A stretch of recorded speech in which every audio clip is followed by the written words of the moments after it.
Fail করলেও তাকে পাশ করাইতে হবে, এরকম সিস্টেম কি ছিল? এইটা একটা শিক্ষা ব্যবস্থা একটা দেশের হইতে পারে? এটা তো অন্যায়।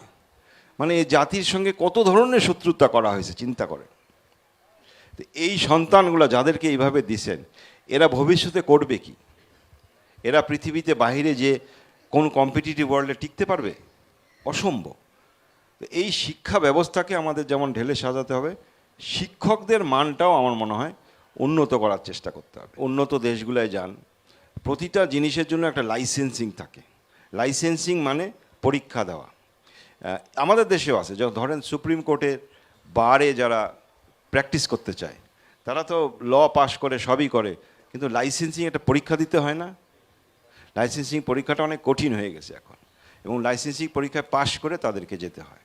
আপনি ডাক্তারদের ক্ষেত্রে দেখেন, আমাদের দেশে ডাক্তার হয়ে গেলে, ইন্টার্নি হয়ে গেলে সে ডাক্তার, কিন্তু আপনি ইউরোপে দেখেন যে দেশগুলায় তারা পড়াশোনা করে, তারা খুবই ভালো ছাত্ররা যায় বা ছাত্রীরা যায়, কিন্তু ডাক্তারি শেষ করার পরে তাদের ইন্টার্নশিপ বা রেসিডেন্সি যেটা বলে, সেটা শুরু করতে হলে তাদেরকে একটা হাইলি কম্পিটিটিভ পরীক্ষা দিতে হয়।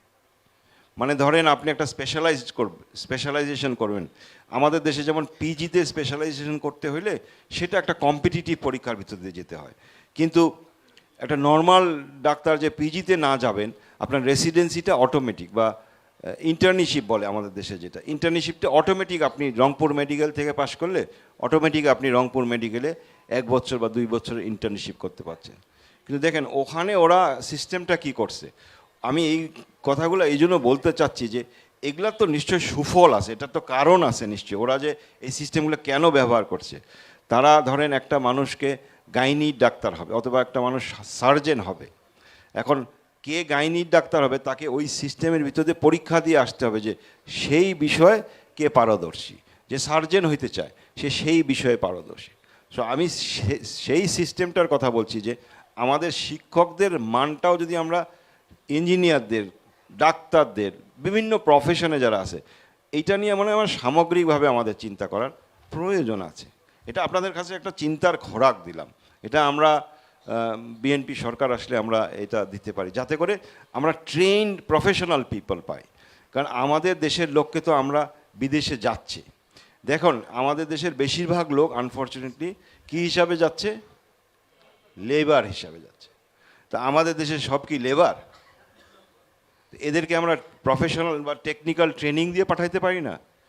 একই দেখেন, একই মানুষ, আমরা, পার্শ্ববর্তী ভারতীয়রা, পাকিস্তানি, নেপাল, শ্রীলঙ্কা, এই দেশের লোকগুলাকে দেখেন, সৌদি আরবে যান বা দুবাইয়ে যান, সর্বনিম্ন বেতন হলো আমাদের বাংলাদেশের একটা লোকের। কি আশ্চর্য! আমরা কি সর্বনিম্ন ভাই? আমরা কি শিডিউল কাস্ট, নমশূদ্র, না আমরা একদম অগনায়? কেন হয় এটা? বিকজ আমরা ওই একটা ট্রেনিং দিতে পারি না। কিন্তু আমাদের দেশেরই ওখানে ইঞ্জিনিয়ার, ডাক্তার, তারা কিন্তু আবার চাকরি করছেন, তারা ভালো অবস্থায় আছেন। কিন্তু এই যে বিরাট যে জনশক্তি, এই জনশক্তিকে ট্রেন করবে কে? আপনারা, শিক্ষকরা তো ট্রেন করবে। সো এই জন্য শিক্ষকরা যদি ট্রেন করতে হয়, শিক্ষকদেরও তো ট্রেনিংয়ের প্রয়োজন আছে। তবে আপনাদের ব্যবস্থাটা আমার মনে হয় চিন্তা করার দরকার আছে। এই যে বেতন কাঠামোটা যেটা বললো, এই বেতন কাঠামো দিয়ে একটা সংসার চলতে পারে না একটা শিক্ষকের। তো আমরা কি করতে পারি? আমরা তো সারা দেশেরটা পারবো না। আমরা নীলফামারী জেলায় কি করতে পারি? আমরা চিন্তা করতে পারি জেলা পরিষদের মাধ্যমে, অথবা পৌরসভার মাধ্যমে, অথবা সমন্বয় আমরা কি আমাদের জেলার শিক্ষকদেরকে জন্য স্পেশাল কিছু করতে পারি নাকি? সেটা একটা থট হইতে পারে। সেটা আমরা সরকারের সঙ্গে হোক, বিদেশি অর্গানাইজেশনদের সঙ্গে হোক, বড় বড় ইনভেস্টর বা যারা আছে তাদের সঙ্গে হোক, তাদেরকে নিয়ে যদি যৌথভাবে একটা চিন্তা করি যে আমাদের শিক্ষকরা 12 থেকে 15,000 টাকা একটা সংসার চলতে পারে না, 20,000 টাকা একটা সংসার হয়তো বা চলে না, তো আমরা তাদেরকে কিভাবে সহায়তা করতে পারি? আমরা ধরেন একটা বড় এলাকা ইয়ারমার্ক করলাম, যেখানে আমরা প্লট করে দিব, এখানে আমরা অ্যাপার্টমেন্ট বিল্ডিং করে দিব। এটা শুধু শিক্ষকদের জন্য নীলফামারী। এটা তো একটা প্ল্যান হইতে পারে, যাতে করে তারা চাকরি করবে, সেখান থেকে সুলভ মূল্যে তারা প্রতি মাসে তাদের চাকরির বয়স থেকে ওখান থেকে চলে যাবে। এখানে তো একটা মেডিকেল হাব গড়ে উঠবে আমি মনে করি।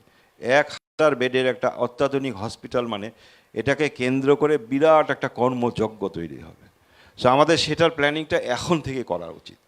যে ওখানে হসপিটাল হবে আমরা জানতেছি, কিন্তু এটার আশেপাশের প্ল্যানগুলো আমাদের এখন করা উচিত, যাতে এই রাস্তা এই বটল নেক না থাকে। একটাই তো রাস্তা আমাদের নীলফামারী শহরে আসা, তো তাইলে চিন্তা করেন ওখানে যদি এত বড়, পরে বিকল্প কি হবে? ওখান দিয়ে তো গাড়ি, রিক্সা, মোটরসাইকেল এগুলো আর চলাচলই করতে পারবে না। এক ইপিজেড হওয়ার জন্য ওখানে যখন সকালে মানুষে যায় এবং সন্ধ্যায় যখন ছুটি হয়, ওখানে চলাচলের বুদ্ধি থাকে? বুদ্ধি নাই। তো আমরা এখনই কেন চিন্তা করি না যে ওখান থেকে আমাদেরকে একটা ফ্লাইওভার করার দরকার, না বাইপাস করার দরকার, না কি করার দরকার? এটা একটা আমরা সমন্বিত একটা মাস্টার প্ল্যান করি।